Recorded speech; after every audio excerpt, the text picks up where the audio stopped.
Entrevista Venevisión. Líder en opinión. Por tu canal independiente, Venevisión. Bienvenidos a Entrevista Venevisión. Hoy tenemos como invitado a Eduardo Piñate. Él es presidente de la Comisión de Economía de la Asamblea Nacional Constituyente y también secretario ejecutivo del Partido Socialista Unido de Venezuela. Gracias por estar con nosotros hoy lunes. Muchas gracias a ustedes por invitarme. Quisiera comenzar pidiéndole un comentario acerca de las elecciones en Colombia. Primero, acerca del proceso como tal. En hora y media ya los colombianos conocían los resultados de un voto manual y además sobre esa segunda vuelta que pudiera arrojar como ganador al candidato Duque. ¿Qué representaría eso para Venezuela? Mira, bueno, en primer lugar, las elecciones en Colombia tienen sus particularidades. Vimos unas elecciones recientemente donde hubo un conjunto de, digamos, irregularidades, ¿no? No solo voto manual, que sería mucho problema, sino, además de eso, irregularidades como sacar fotocopias para votar, etc. Las elecciones de ayer enfrentaron, bueno, una tendencia conservadora de derecha, de ultraderecha, diría yo, que representa a Duque, y una tendencia progresista que expresa el candidato Gustavo Petro. Vamos a ver qué resulta de esta, van a segunda vuelta y bueno, vamos a ver qué resulta de allí.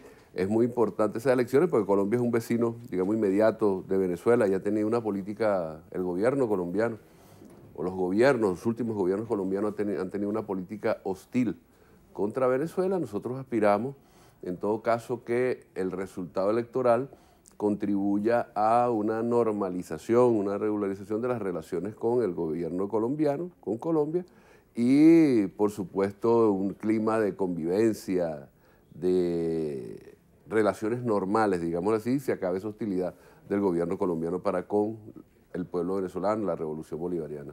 Justamente cuando va de salida, el presidente Santos anuncia que Colombia ingresará a la OTAN, a la Organización del Tratado del Atlántico Norte, que significa que el vecino de al lado, de ahora en adelante, tenga respaldo militar de 36 países. No, a Venezuela, la UNASUR, la CELAC, declaró al continente latinoamericano una zona de paz, ¿no? Y lo primero que uno piensa, precisamente cuando Colombia ingresa a una alianza militar de ese tipo, porque la OTAN es eso, la Organización del Tratado del Atlántico Norte es una alianza militar europea, además, que surgió para los países capitalistas de Europa, del occidente europeo, enfrentarse a la Unión Soviética y sus aliados en su momento, cuando existía la Guerra Fría. Es una alianza con capacidad nuclear, implica entonces la posibilidad de ingresar a esa alianza con capacidad nuclear al continente latinoamericano. Es un peligro, es un riesgo. Nosotros, el gobierno venezolano condenó, rechazó el ingreso de Colombia como miembro global a la Organización del Tratado del Atlántico Norte, y bueno, hay que estar pendiente de eso. En todo caso, es un atentado en términos políticos contra la posibilidad de que la región latinoamericana y caribeña siga siendo una zona de paz.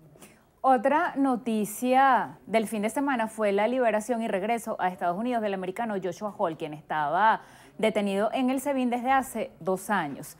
Quisiera preguntarle primero por qué no hubo participación al menos visible de la Cancillería en ese proceso, porque un extranjero que estaba acusado de presuntamente haber cometido delitos relacionados con terrorismo y con violencia política se deja así en libertad. Bueno, forma parte de la decisión que tomó el presidente. Orientó a la Comisión de la Verdad, que conformó la Asamblea Nacional Constituyente, a hacer un estudio de algunos casos como un gesto, precisamente para contribuir al objetivo de la reconciliación nacional y a seguir fortaleciendo la paz en el país. Efectivamente, Joshua Hall era un individuo que estaba aquí en funciones de espionaje, ¿okay?, para el gobierno de los Estados Unidos. Eso es público, eso lo hemos dicho siempre, y se liberaron algunos presos que no tenían, digamos, connotación de asesinos, de asesinatos, crímenes, etcétera, sino un delito, y fue una decisión de la Comisión de la Verdad y el presidente, en uso de sus facultades, podía hacerlo. Y si era un asunto judicial, ¿por qué la decisión la toma el Ejecutivo? ¿No estaría en riesgo la independencia de los poderes allí? El presidente tiene facultades para hacer eso, para procesar indultos, siempre ha sido así, ¿okay?, para conceder indultos a algunos presos. Eso no violenta la independencia del Poder Judicial, y en este caso no lo hizo el presidente solo, sino además asesorado o por recomendaciones también de la Comisión de la Verdad, que conformó la Asamblea Nacional Constituyente, que es un poder plenipotenciario. ¿Qué piensa usted sobre la denuncia que hacen los representantes de la ONG Foro Penal Venezolano? Ellos dicen que mientras se libera a 20 personas, se detiene a 20 más y eso crea un efecto de puerta batiente. Esa ONG, Foro Penal, tiene una conducta extraña, porque ellos defienden precisamente a gente que comete delitos, ¿no? Y el gobierno y el Estado tienen el derecho a defenderse. Nosotros no nos vamos a dejar tumbar. Y entonces tenemos el derecho a defendernos. Nosotros liberamos a gente que tiene, el gobierno libera a gente que tiene determinados delitos. En función de gestos, para la paz, ¿no?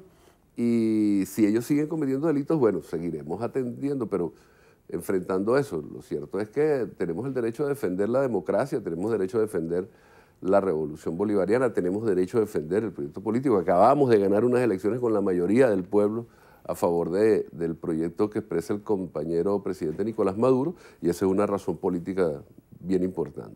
Ya que habla justamente de las elecciones del 20 de mayo, en el 2013 el presidente Maduro ganaba con 7.5 millones de votos, el pasado domingo con 6.1. ¿Qué pasó con ese 1.300.000 votos que se perdieron o que bajó en todo caso? Ese 1.300.000 no votaron. Hay que preguntar cuántos perdió la oposición entre el 2013, el 2015 y estas elecciones de ahora, más de 4,5 millones de votos. Yo creo que eso también obliga a la reflexión. Nosotros, por supuesto, esos datos nos obligan a una reflexión importante que vamos a hacer, ¿no? Como fuerza, como dirección política. Pero la oposición salió mucho peor, ha perdido muchísimos más votos que nosotros. Recordamos que cuando las elecciones de la constituyente de la que usted forma parte y además tiene sobre sus hombros el peso del área económica, se prometía paz. Con este nuevo periodo del presidente Nicolás Maduro se prometen mejoras en la economía. Dentro de esas 6 líneas estratégicas que anunció el presidente para este nuevo periodo, ¿en qué se va a fundamentar lo que se necesita hacer en el país para corregir el rumbo de la economía? Mira, las 6 líneas que trazó el presidente atienden a temas fundamentales de la coyuntura, pero con perspectiva estratégica, ¿no? Y por supuesto hay un conjunto de iniciativas, no que se van a tomar ahora, se van a tomar medidas ahora, las anunciará el presidente en su momento. Se han venido tomando ya desde el año pasado, medidas en el terreno cambiario, por ejemplo, el establecimiento del nuevo DICOM, medidas en el campo monetario, por ejemplo, el inicio de las operaciones con el petro o la reconversión monetaria que dentro de pocos días entra en pleno funcionamiento. Es decir, hay un conjunto de decisiones que se han venido tomando. Nosotros en la Constituyente tenemos la tarea de apuntalar, de apoyar ese proceso de medidas en lo que tiene que ver con, digamos, la labor legislativa y política. Hay una labor ya de construcción de elaboración de la nueva Constitución, que es una tarea también que está cometiendo. Y en eso, en el terreno económico, implica muchas cosas.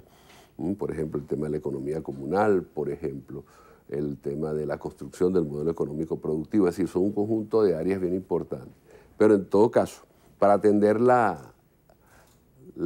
difícil situación económica que estamos viviendo en estos últimos años, producto de la guerra económica, producto de las agresiones contra Venezuela y también producto de taras estructurales, características estructurales de la economía venezolana, hay un conjunto de tareas que están planteadas y que las va asumiendo y las va orientando el presidente de la República. A propósito de la reconversión, falta poco tiempo para que entre en vigencia. Hay compañías que están enviando mensajes a sus usuarios informando que de tal día a tal día se van a suspender los pagos, que eso no significa suspensión del servicio que presta. ¿Cómo va a ser eso realmente? Porque genera cierta preocupación en la gente y hay personas que están incluso diciendo, se va a paralizar el país 4 o 5 días. ¿Esto de verdad cómo va a ser? ¿Van a coexistir los dos conos monetarios? ¿Cómo se va a hacer ese paso del bolívar fuerte al bolívar soberano? Hasta ahora no conozco que vayan a coexistir. Hasta ahora la decisión, hasta donde conozco, es que el día 4 entra en vigencia el nuevo cono monetario.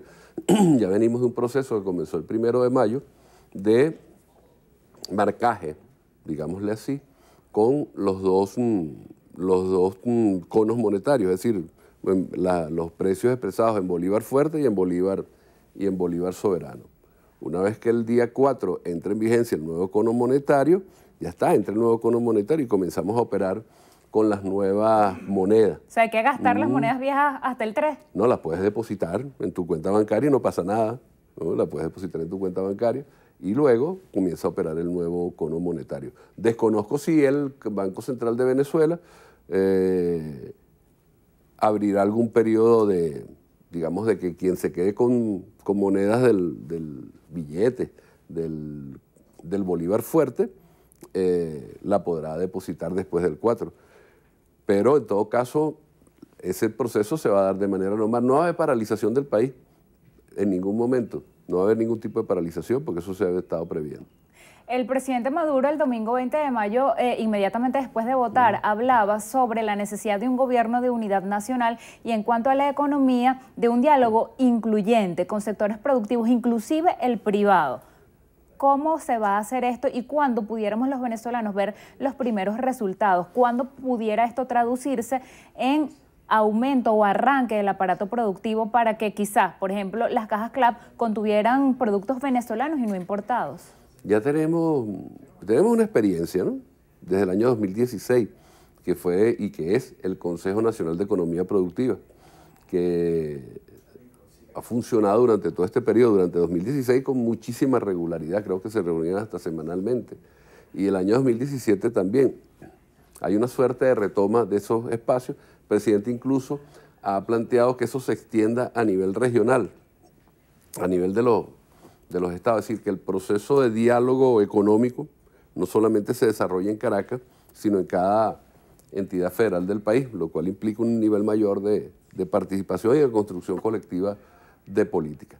Eso apunta, por supuesto, a atender los temas que tienen que ver con la producción en todos los órdenes, industrial, agrícola, agroalimentario, que es un elemento esencial. Yo creo que nosotros, en un periodo relativamente corto, nosotros vamos a comenzar a ver otros resultados, más allá de lo que hemos obtenido en este periodo, ¿no?